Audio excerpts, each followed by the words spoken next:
چنانچہ ایک دن وہ دونوں اس درخت کی طرف چلے گئے۔ اس درخت کے قریب آتے آتے ان پر نہ جانے کیوں عجیب سی ہیبت اور دہشت طاری ہونے لگی، عجیب گھبراہٹ اور بے چینی انہیں محسوس ہونے لگی۔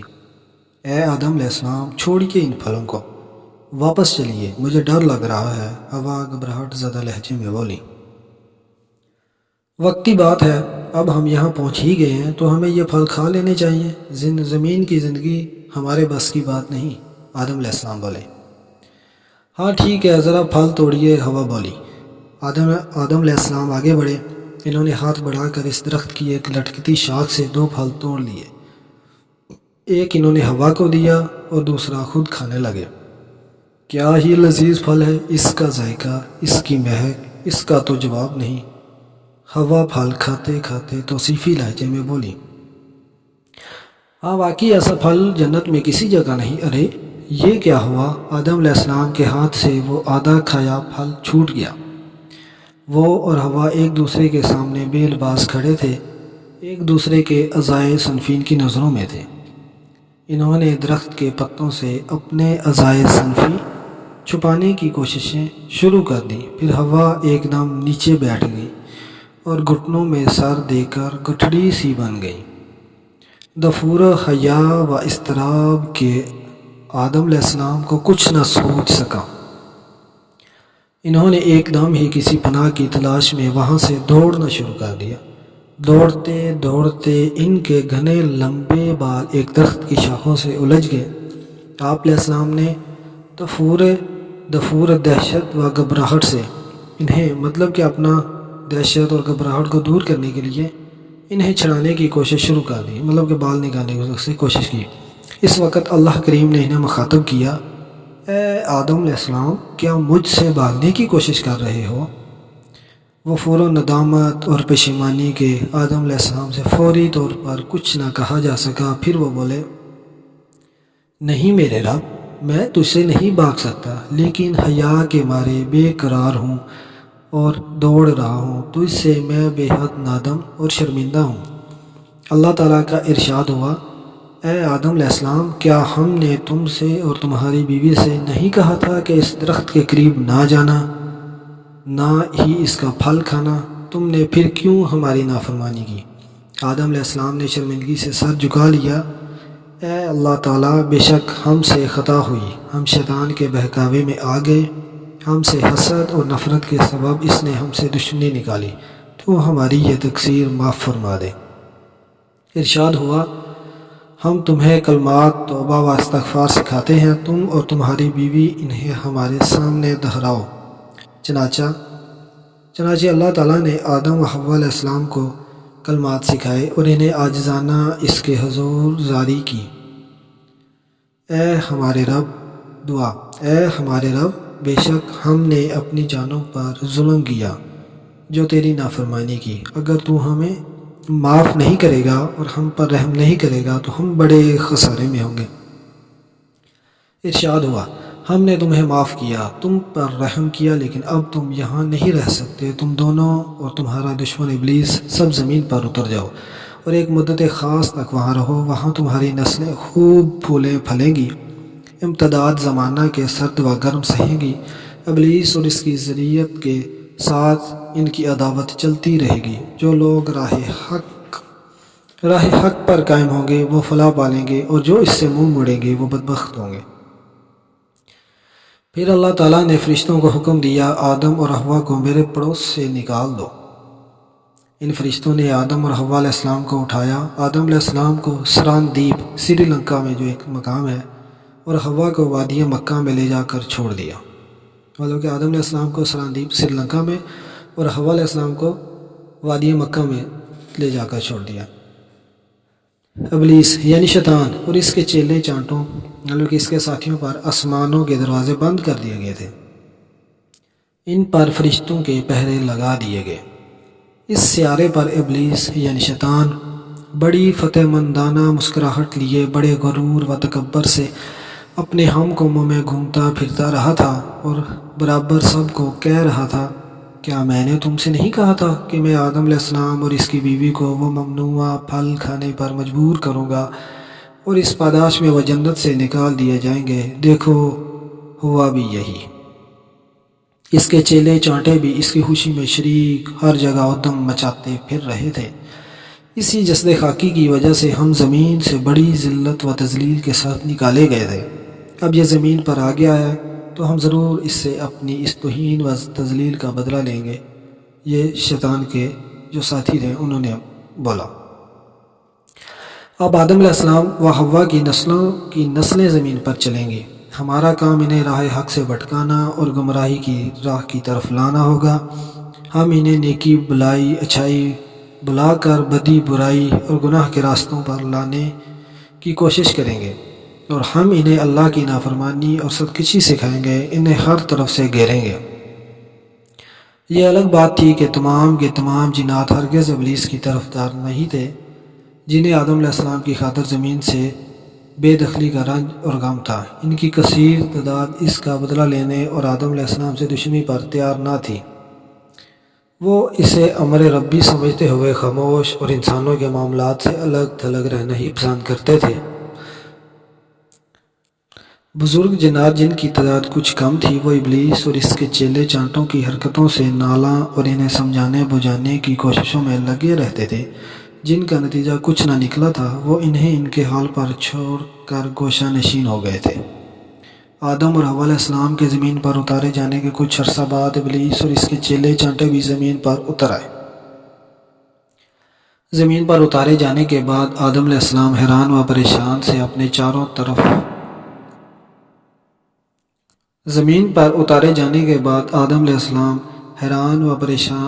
چاروں طرف دیکھنے لگے۔ سینکڑوں بلکہ ہزاروں میلوں تک لک و دک زمین جس پر کوئی زی رو نہیں، کوئی جاندار نہیں، نہ پناہ گاہ، نہ کوئی ٹھکانہ۔ آسمان پر تیز چمکتا سورج جس کی دھوپ اور حدت جلسا دینے والی تھی۔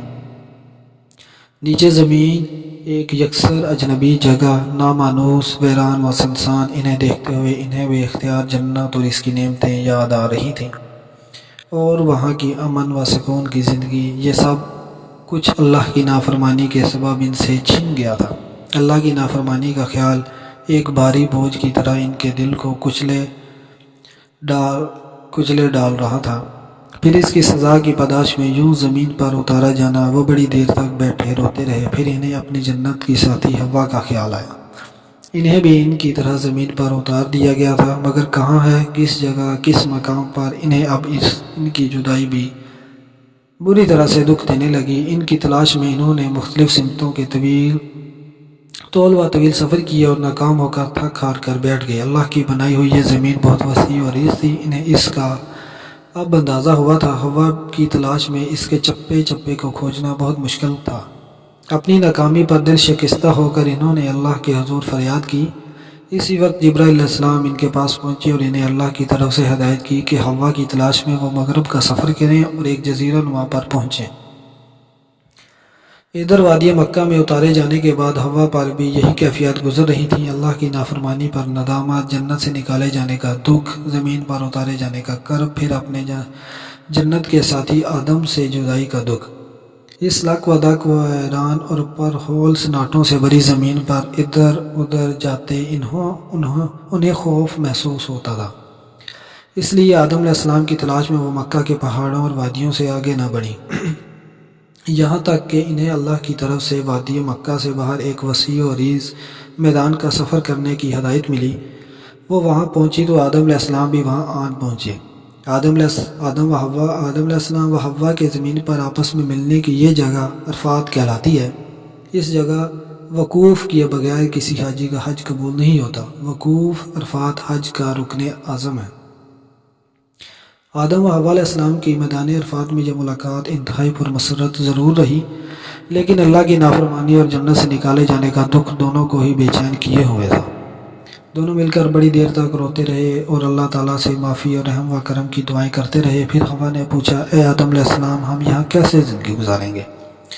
یہ زمین آپ دیکھتے ہی ہیں کیسی ہے، لک و دک ویرانہ، جس میں کوئی رویدگی نہیں، کوئی زیرو نہیں۔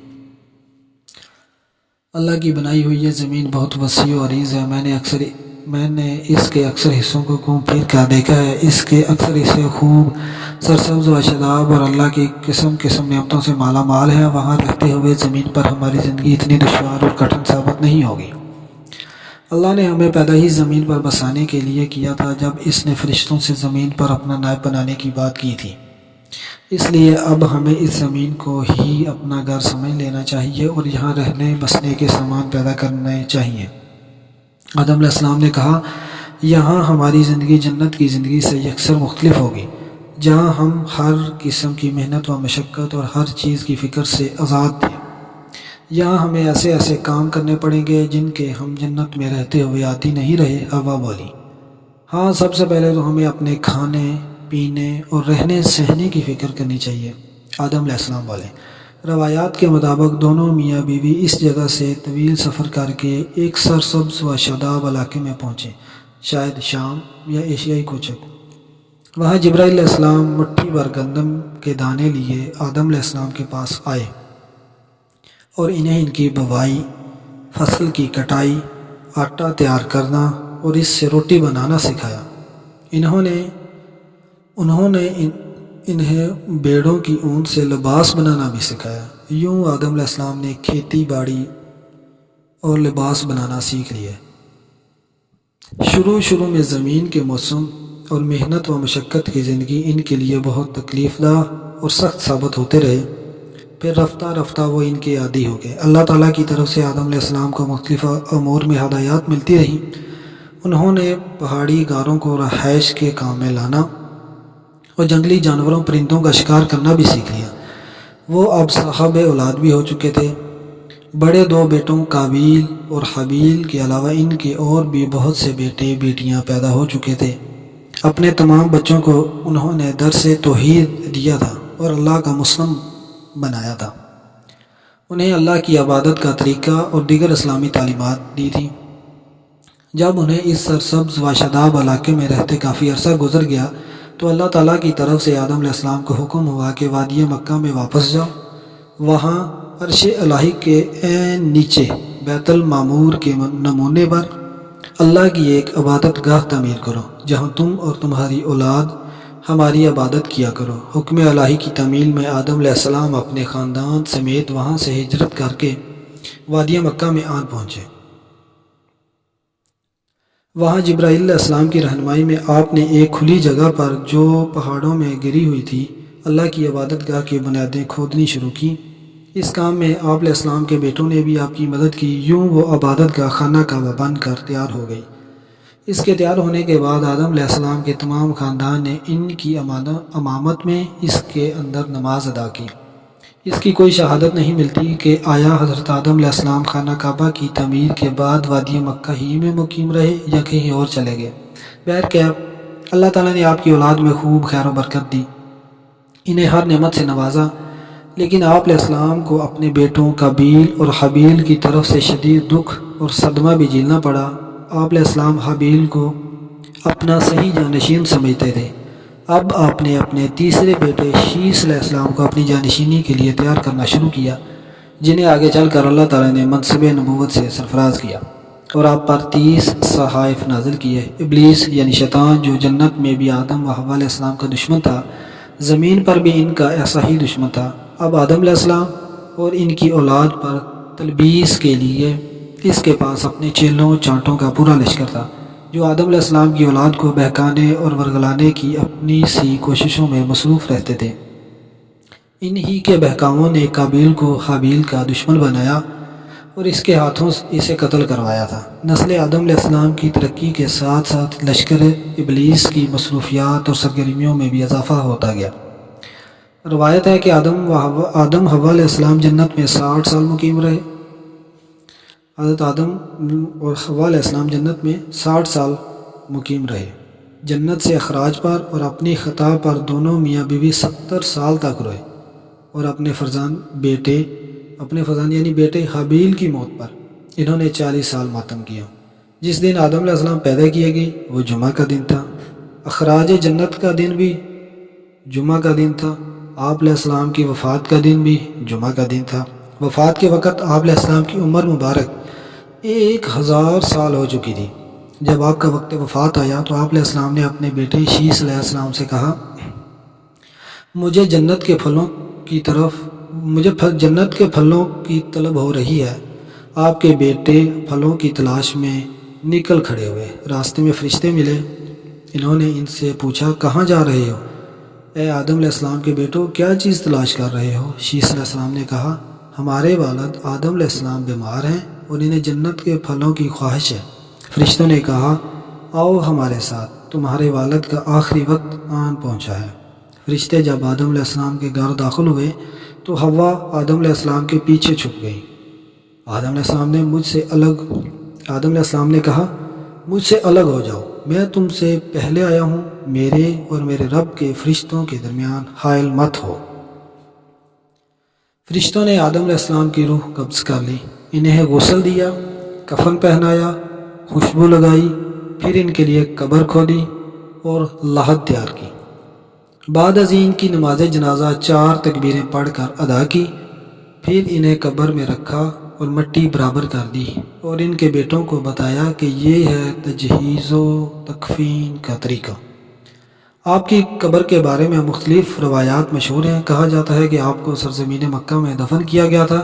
یہ بھی کہا جاتا ہے کہ طوفان کے بعد حضرت نوح علیہ السلام نے وہاں سے جسد اطہر کو نکال کر بیت المقدس دفن کر دیا۔ واللہ عالم۔ جزاک اللہ۔